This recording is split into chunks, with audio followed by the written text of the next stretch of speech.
Acclame pour Jésus. Acclame pour Jésus. Alléluia. Restons debout, nous allons partager. Alléluia. Tochika côté le mato tanga liloba na Nzambe.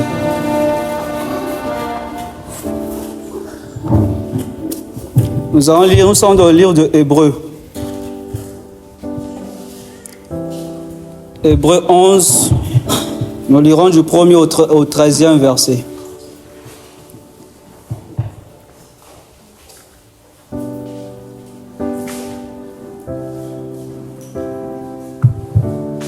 Alléluia. Nous sommes dans le livre de Hébreux. Hébreux 11, nous lirons du 1er au 13e verset.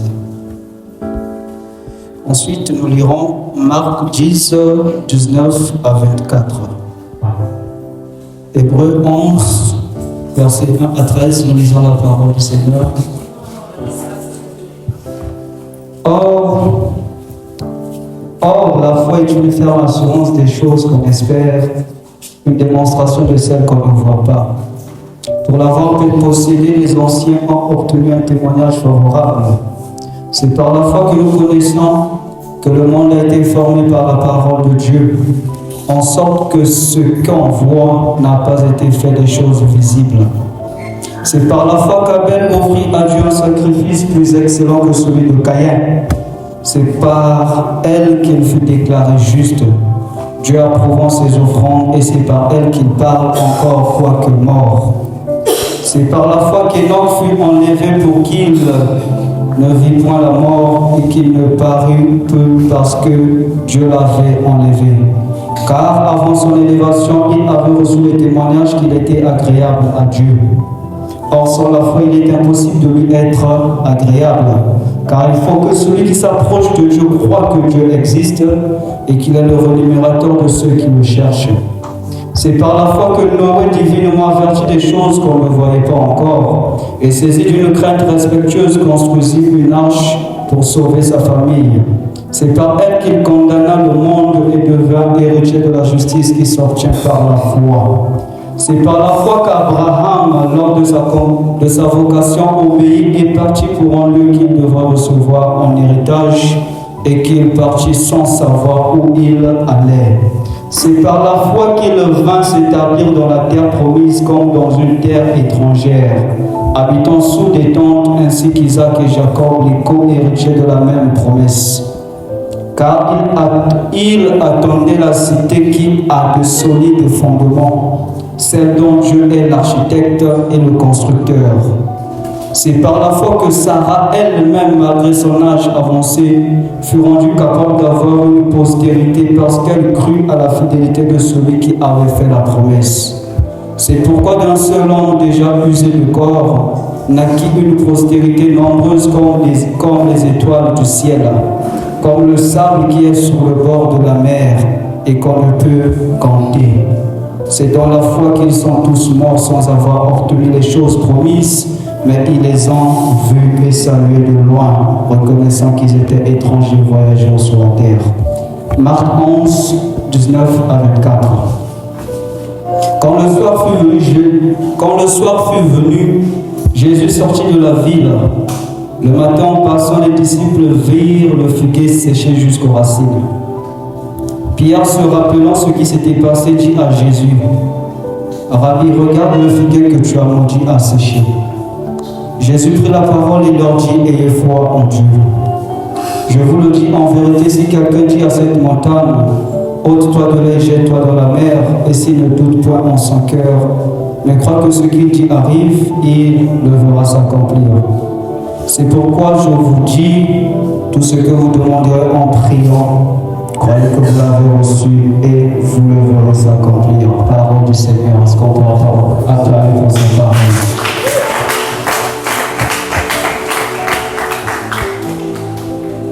Alléluia. Alléluia.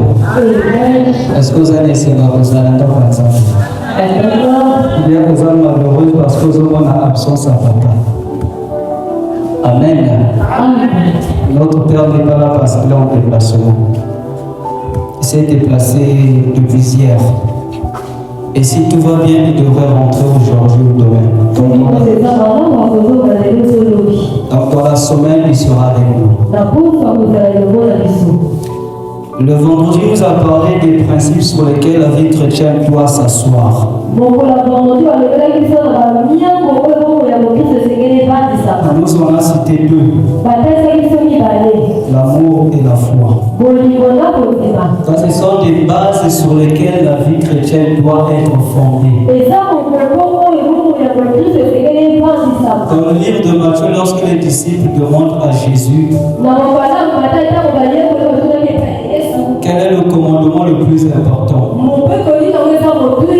Jésus leur répondit: tu aimeras le Seigneur ton Dieu de tout ton cœur, de toute ton âme, de toutes tes pensées. Et il leur dit encore: tu aimeras ton prochain comme toi-même. À cette réponse, Jésus leur a donné deux commandements. Mais ce qui relie les deux commandements, c'est l'amour.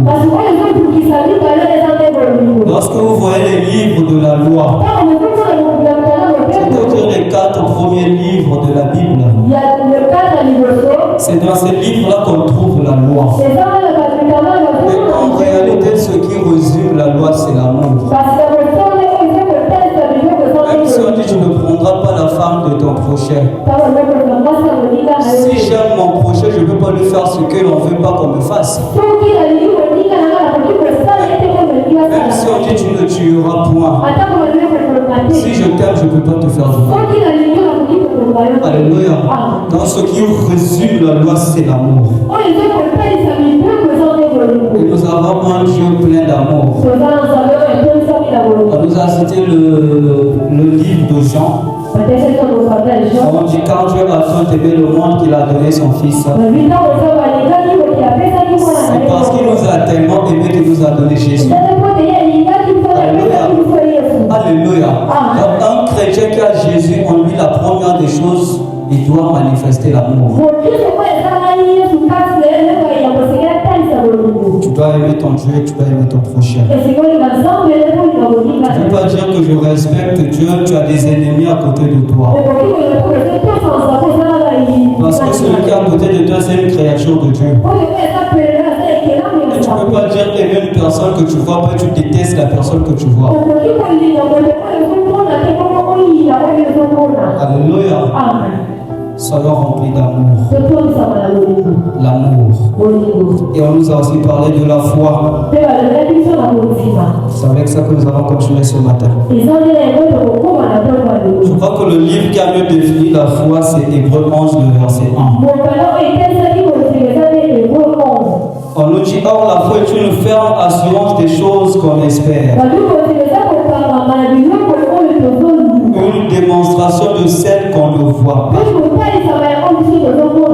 Alléluia. C'est par la foi que nous avons accepté Christ.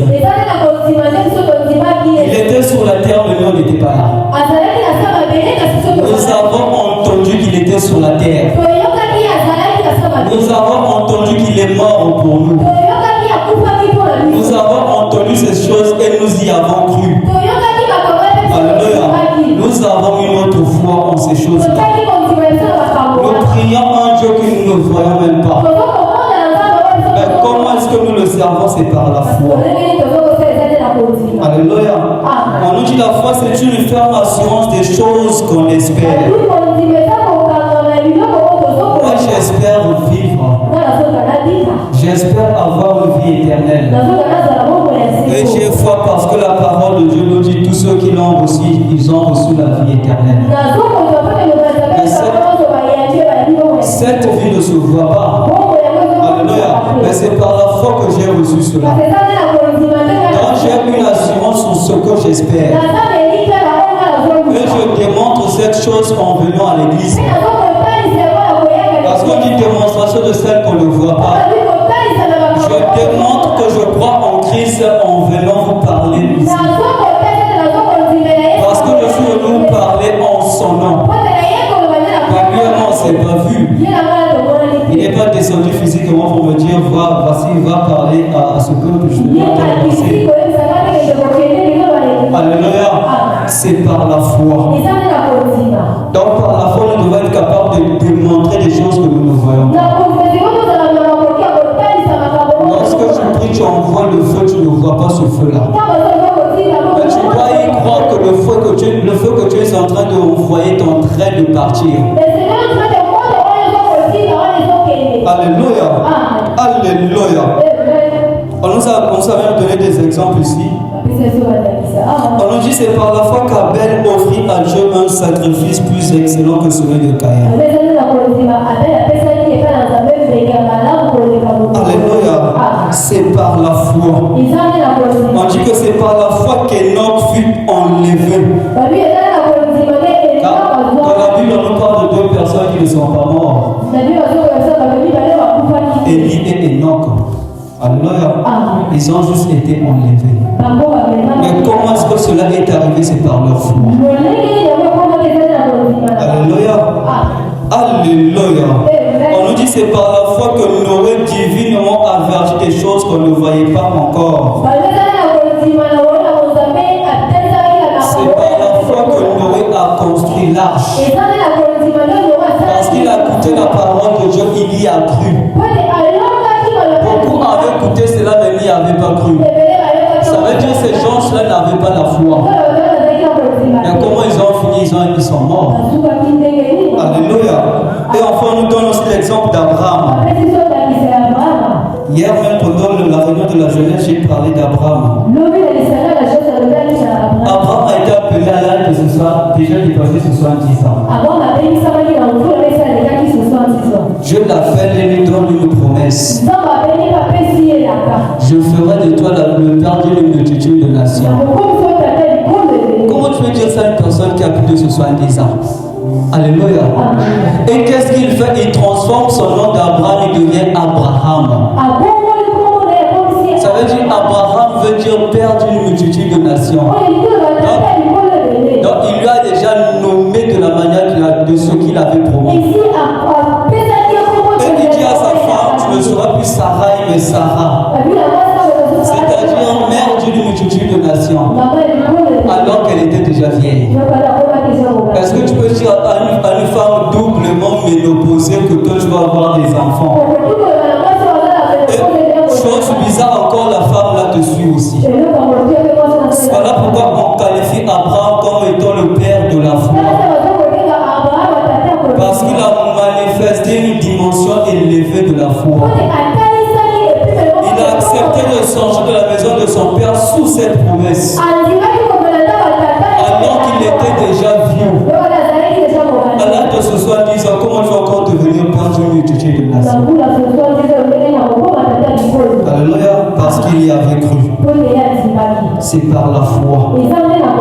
Et c'est de ça que je veux nous parler ce matin.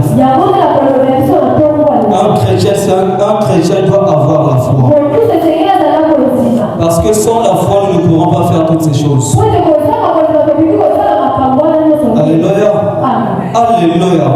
Sans la foi, nous ne pourrons pas plaire à Dieu. Alléluia. Où est-ce qu'on a mis dans le verset 6? On nous dit sans la foi, il est impossible de lui être agréable. Car il faut que celui qui s'approche de lui, de Dieu, croit que Dieu existe. C'est par la foi que nous croyons qu'il existe. C'est par la foi que nous croyons dans cette église et en Dieu. Sinon, maintenant que nous sommes assis là, nous ne voyons personne. Nous ne voyons pas de Dieu ici. Mais c'est par la foi que nous croyons ces choses. Si tu veux plaire à Dieu, tu dois être rempli d'une grande foi. Alléluia. Alléluia. C'est pas pour rien à la fin qu'Abraham avait été appelé ami de Dieu. C'est à cause de sa foi. Il n'était pas plus beau que toi ou moi. Il n'était pas plus présentable que nous. Mais ce qui a fait ce qu'il soit que son nom perdu de génération en génération, c'est la foi qu'il avait manifestée. Ce qui a fait qu'il devienne père d'une grande nation, c'est la foi qu'il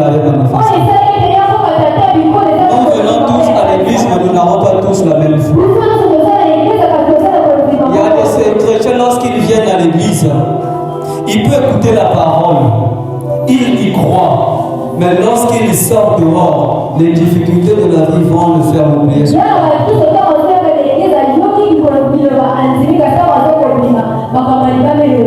Alléluia. Ces chrétiens-là, ce sont des chrétiens de peu de foi.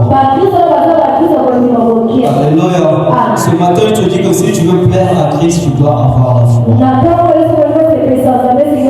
Si tu veux être capable d'attirer la présence de Dieu, tu dois avoir la foi. Quand tu t'approches, tu dois croire qu'il existe. Alléluia. Alléluia. Sans la foi, nous allons passer des années, des mois à prier, il n'y aura pas de changement. Et c'est même le manque de foi qui rend nos prières inefficaces. Dans Marc, Jésus dit quoi? Tout ce que vous demanderez par la prière, croyez que vous l'avez reçu. Avant cela, qu'est-ce qu'il dit? Si tu dis à cette montagne, déplace-toi de là, jette-toi de la mer et que tu ne doutes pas, la montagne va obéir.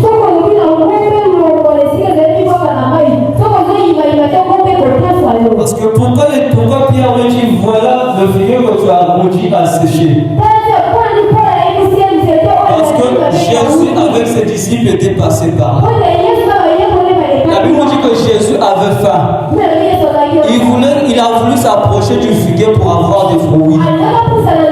Et il a remarqué qu'il n'y avait pas de fruits. C'est là qu'il a maudit le figuier. Et lorsqu'il passe par là, les disciples remarquent que le figuier avait séché. C'est là qu'il leur dit quoi? Ayez foi en Dieu. Alléluia. Si vous parlez à une montagne, déplace-toi, la montagne va se déplacer. Mais le problème, c'est quoi? Tu ne dois pas douter. Le problème, c'est quoi? Tu dois y avoir la foi.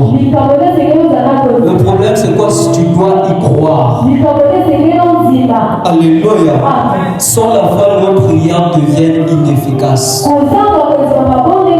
Quand tu pries, tu demandes quelque chose, tu doutes encore que si tu peux avoir cette chose, tu es en train toi-même d'assombrir ta prière.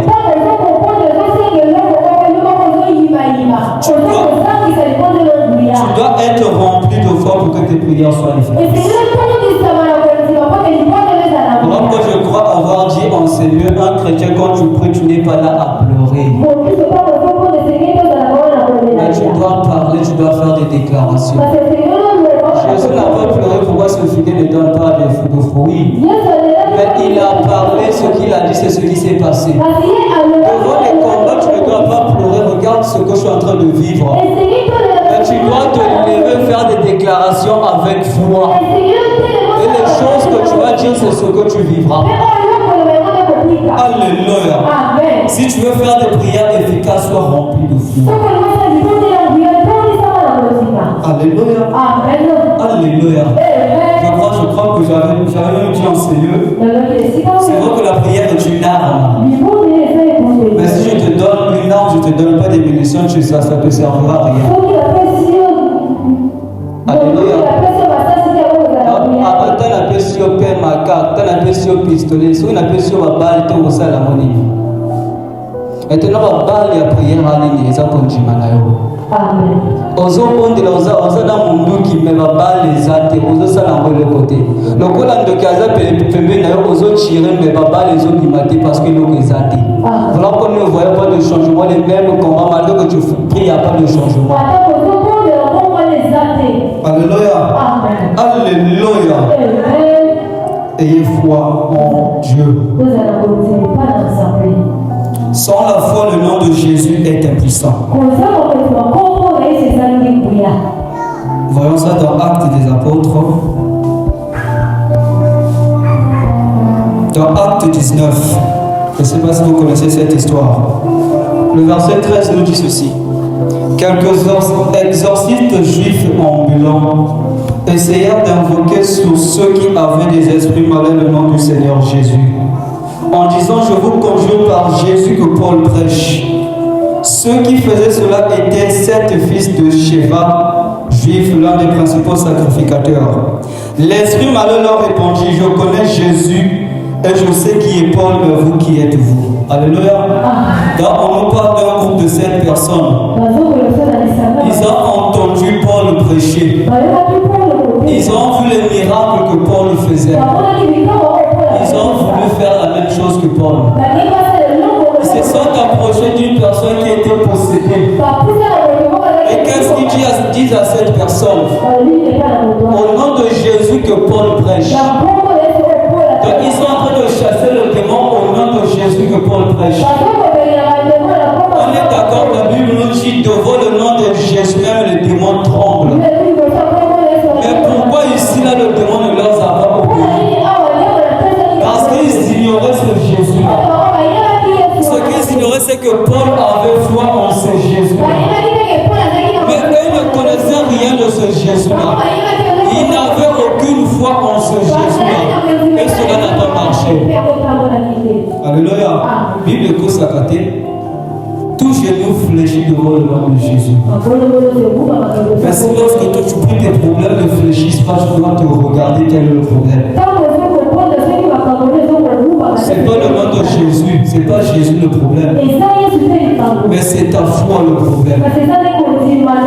Alléluia. Jésus a beaucoup de choses, il a dit homme de peu de foi. Alléluia. Tu dois être rempli de foi. Sans la foi, même comment tu veux utiliser le nom de Jésus, ça n'aurait jamais de l'effet. Alléluia. C'est comme on pouvait prendre un couteau, danser un bébé. Est-ce que tu vas craindre? Mais si tu prends un couteau, tu danses un adulte, tu auras raison de fuir. Alléluia. Alléluia. La prière entre les mains d'un chrétien rempli de foi, c'est un couteau. C'est une arme chargée. Et le démon craint ce genre de personnes. Ça ne sert pas d'invoquer seulement le nom de Jésus que tu dois y croire. Sinon nous allons finir comme ces 7 fils de Sheba. La Bible nous dit même l'esprit mauvais les a maîtrisés. Eux ils sont venus chasser un esprit. Pendant qu'ils chassent l'esprit, c'est l'esprit qui les chasse. Donc le chrétien devient impuissant parce que nous n'avons pas assez de foi. Les sorciers commencent à monter sur nous parce que nous n'avons pas assez de foi. Toi, un chrétien, il suffit que tu sentes une mauvaise présence dans ta maison comme au Kimadaku. Alléluia. Est-ce que tu as foi en ton Dieu là? Je ne sais pas, une fois j'ai donné ce témoignage ici. Une fois je dormais chez moi. La seule dans la maison, on a monté un bango à côté de l'andaku. Dès que la soutane a mis la quête, la porte à entrer. La seule dans la maison qui t'a voulu monter au foot à Rochi, il y a qu'à côté de l'andaku. Quand je parlais comme ça, j'étais sérieux. Même moi, quand je suis allé dormir, je me suis demandé, mais ma foi m'a encore étonné. Alléluia. Devant les problèmes, tu dois parler avec foi. Tu dois faire ce genre de prière. Alléluia. Car s'il n'y a pas de foi en toi, le nom de Jésus restera impuissant. Alléluia. Alléluia. Et comment est-ce que se manifeste une foi? Dans le livre de Jacques, Jacques chapitre 2. Le chapitre 14 nous dit, mes frères, que sert-il à quelqu'un de dire qu'il a la foi s'il n'a pas les œuvres? Alléluia. La foi peut-elle le sauver? Ça ne sert pas de dire que tu crois en quelqu'un si tu ne manifestes pas cette croyance-là. De la même manière, ça ne sert pas de dire que tu aimes une personne si tu ne montres pas cet amour. Nous venons là parce que nous sommes des chrétiens. Mais beaucoup d'entre nous, devant les problèmes, vont voir des sorciers à côté, montrent même des maisons des féticheurs. J'ai déjà vu une famille chrétienne.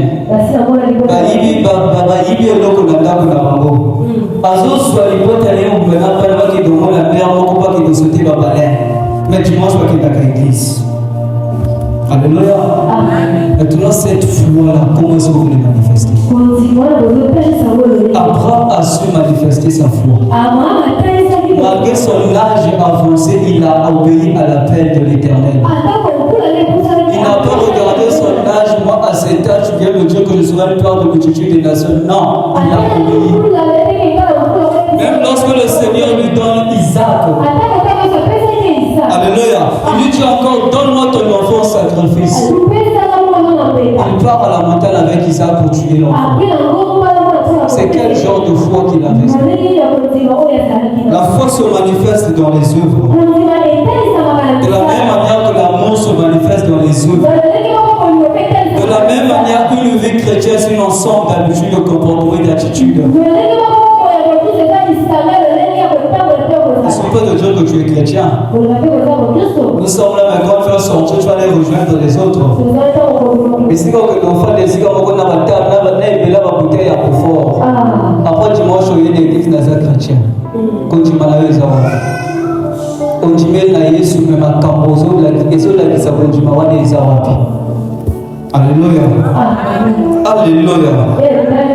On nous dit si un frère ou une sœur s'ennuie et manque de la nourriture de chaque jour, et que l'un d'entre vous leur dise allez en paix chauffez-vous et vous rassasiez, et que vous ne leur donnez pas ce qui est nécessaire au corps, à quoi cela sert-il? Il en est ainsi de la foi. Si elle n'a pas des œuvres, elle est morte en elle-même. Alléluia. Mais quelqu'un dira, toi, tu as la foi, et moi j'ai les œuvres. Montre-moi ta foi sans les œuvres, et moi je te montrerai la foi par mes œuvres. Ta foi, tu dois les montrer par les œuvres que tu poses. Ta foi, tu dois les montrer par ton comportement. Ta foi, tu dois la montrer par l'obéissance à la parole de Dieu. Quand ça t'arrange et quand ça ne t'arrange pas. Je ne pense pas que cette situation a arrangé Abraham. Alléluia. Bien que la situation était déplaisante, mais il a obéi. Alléluia. Tu n'obéis pas seulement quand ça t'arrange. Tu ne viens pas à l'église seulement quand ça t'arrange. Mais on devrait venir à l'église par obéissance à Dieu. Parce que nous ne venons pas ici pour avoir des rendez-vous avec notre Père. Nous ne venons pas ici pour regarder l'état de l'établissement. Même lorsqu'on adore, beaucoup reste dans la chair. Alléluia. Tu vas voir même les chants lorsqu'ils chantent. Il va bien, vous manifester qu'il est de l'autre côté. C'est vrai que quelquefois, il va bien. Mais attends, il va bien, écoute ta qualité. Parce que tu viens, tu es dans la chair. Alléluia. Alléluia. C'est la foi qui a sauvé la femme à la perte de sang. C'est sa foi qui l'avait sauvée. Elle a cru. Et elle a posé l'acte. Elle n'a pas seulement dit lorsque je vais toucher son habit, je serai guéri. Mais elle est partie aussi touchée. Il ne faut pas seulement dire que Dieu est mon sauveur et mon salut. Tu dois aussi le montrer. Lorsque tu dis que j'ai foi en Jésus, tu dois aussi montrer cela. Alléluia. Alléluia. Sois un chrétien rempli de foi, bien-aimé. Tu crois en Jésus, c'est bien. Mais à quel niveau se situe ta foi? La différence n'est que le niveau de ta foi. Si tu veux plus plaire à Dieu, apprends à monter dans ta foi. C'est la foi qui attire Jésus. C'est la foi qui l'attire. Parce que lorsque tu as foi en quelqu'un, tu as confiance en cette personne. Lorsque tu as foi en quelqu'un, tu obéis cette personne. Lorsque tu as foi en quelqu'un, tu conserves la relation que tu as avec cette personne. Alors pourquoi dire que tu es chrétien? Parce que tu as foi en Christ, mais ta vie, on ne voit pas les œuvres.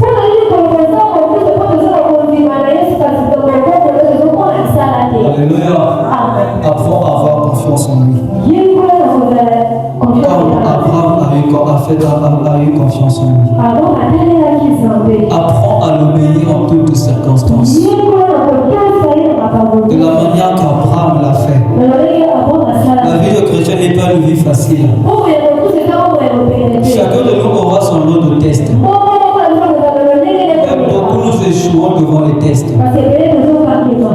écoutes la parole, oui, mais tu vas sortir, le monde va te pousser à mettre en pratique ce que tu écoutes ici.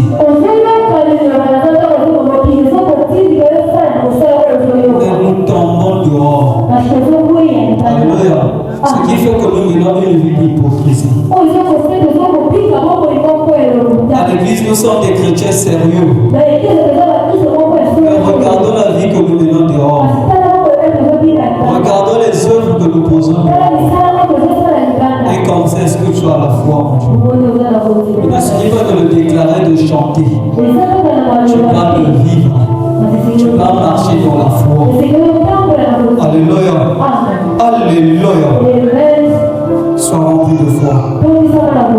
Car les œuvres sans foi. Car la foi sans œuvre, pardon. C'est une foi morte. C'est une foi morte. Alléluia. Mais quelqu'un dira, toi tu as la foi et moi j'ai les œuvres. Montre ta foi sans les œuvres et moi je te montrerai les œuvres par mes œuvres. Ma foi par mes œuvres.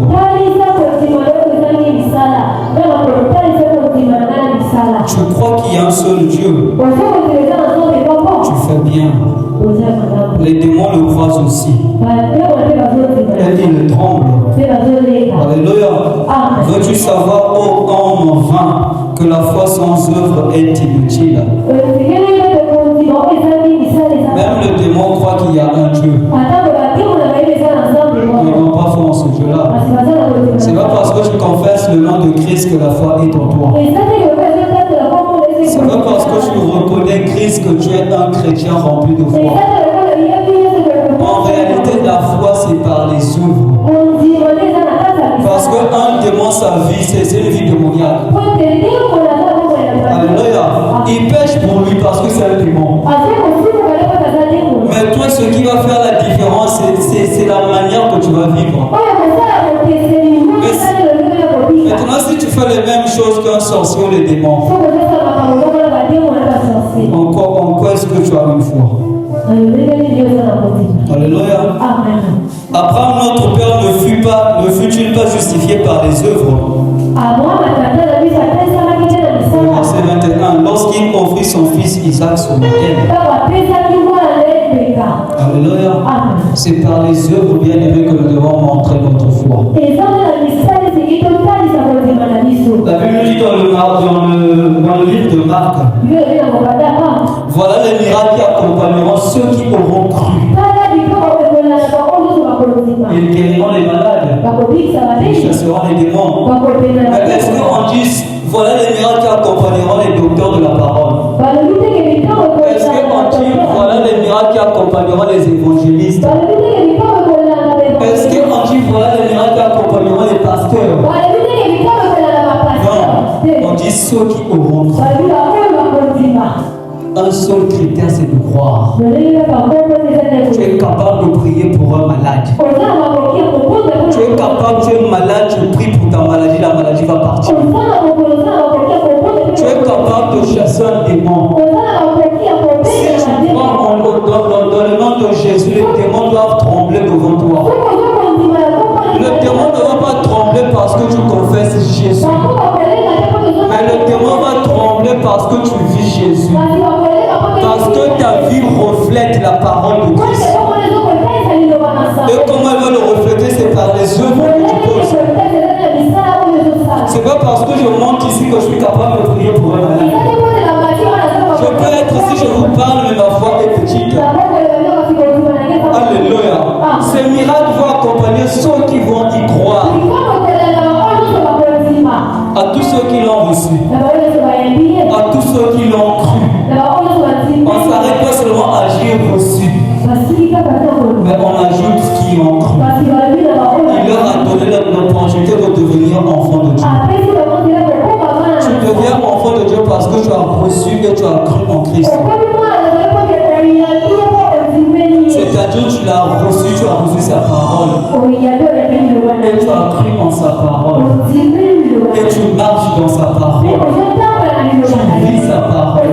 C'est là que tu deviens enfant de Dieu. Alléluia. C'est pas parce que nous venons à l'église que nous sommes des enfants de Dieu. choquer. Ce n'est pas parce que nous venons là que nous sommes des enfants de Dieu. Ce sont les œuvres qui vont nous qualifier. Ce sont les œuvres qui vont nous qualifier. Ce sont les œuvres qui vont mettre la différence entre les autres et nous. Lui dit qu'il mettra la différence entre ceux qui sont à lui et ceux qui ne sont pas à lui. Est-ce que tu peux te poser une question? Est-ce que cette différence-là est en toi? En quoi est-ce qu'il y a cette différence dans ta vie? Est-ce que tu crois assez dans sa parole?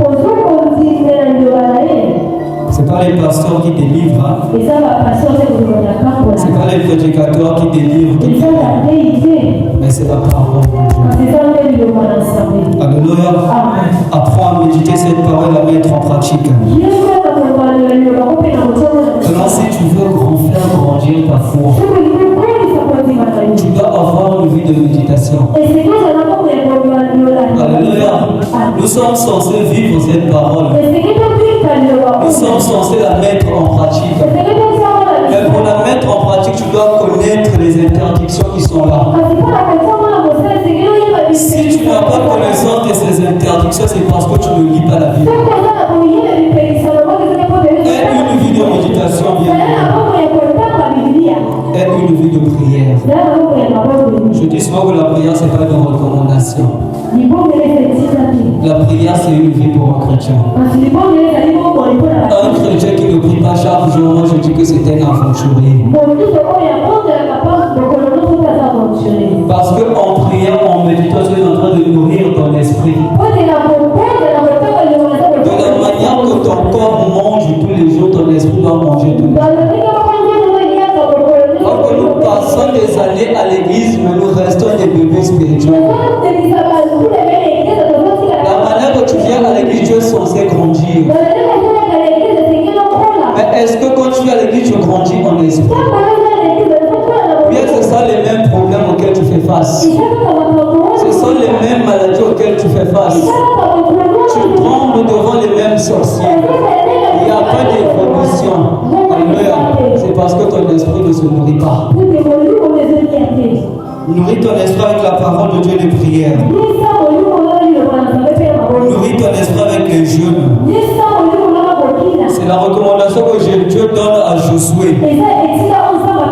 Que ce livre de la loi ne s'éloigne pas de ta bouche.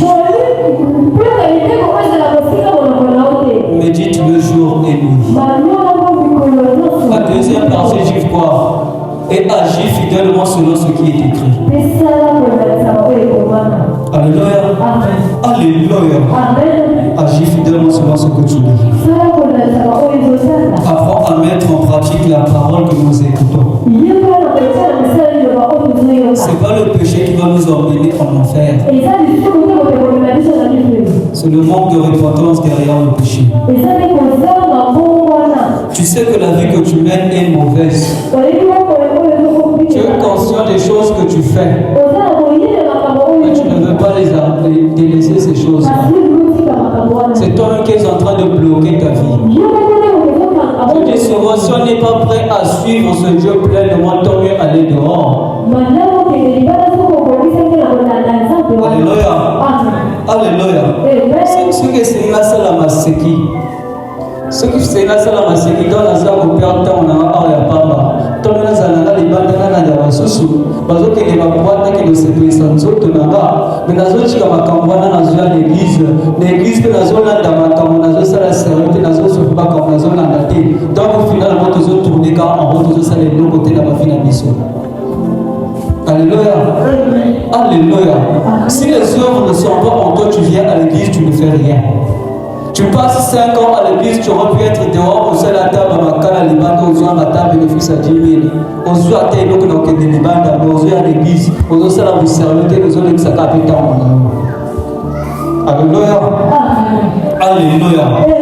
Parce qu'on ne doit pas se mentir. La Bible nous dit dans le livre d'Éphésiens, sans la sanctification, personne ne verra Dieu. Là, si dans ta vie, il n'y a pas la parole de Dieu, tu ne verras pas la main de Dieu dans ta vie. Beaucoup de chrétiens, nous marchons seulement par la grâce. La même grâce qui est sur les païens, c'est ce qui est sur nous. La manière que le Esaïe se réveille chaque jour, il n'a rien fait, il n'a pas mérité. Nous aussi, nous vivons comme ça. Mais toi, tu n'es pas censé vivre comme ça. Voilà pourquoi il n'y a pas de différence avec les païens. Parce que la parole n'est pas pleinement en nous. Alléluia. C'est pas pour rien, même la Bible dit beaucoup crieront, mais je servais, je priais à l'église, je chantais. Le jour là, Dieu va nous renier. Je ne t'ai jamais compris.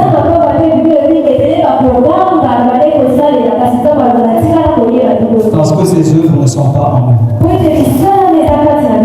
Tant mieux un chrétien qui ne parle pas à l'église, mais lorsqu'on regarde sa vie, on voit la parole de Dieu. C'est pas les chrétiens ne se sont pas appelés chrétiens eux-mêmes.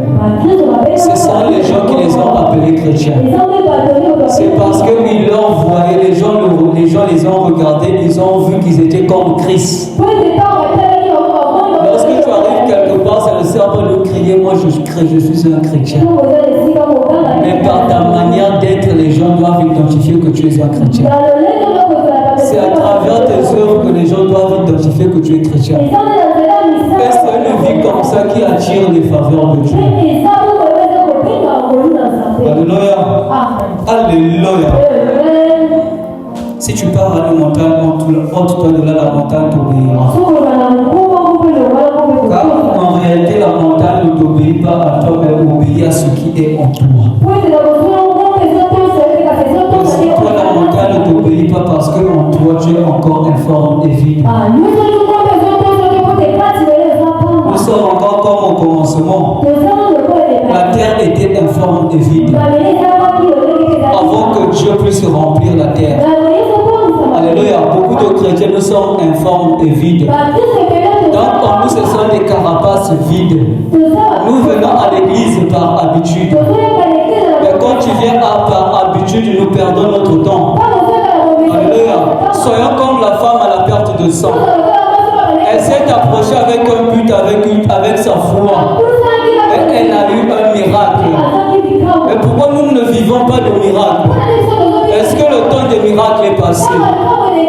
Non, le temps des miracles n'est pas passé. Jésus lui dit quoi? Vois ma fille, ta foi t'a sauvée. Beaucoup de gens étaient guéris, il leur a dit, va, ta foi t'a sauvé.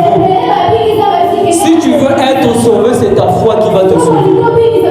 Si tu veux être guéri, c'est ta foi qui va te guérir. Si tu veux le changement dans tes affaires, c'est la foi qui va attirer le changement. Tu vas d'abord déclarer ces choses-là. Et tu vas y croire que ce que je suis en train de dire va arriver. Tu dois enlever le doute de ton cœur. Alléluia. Alléluia.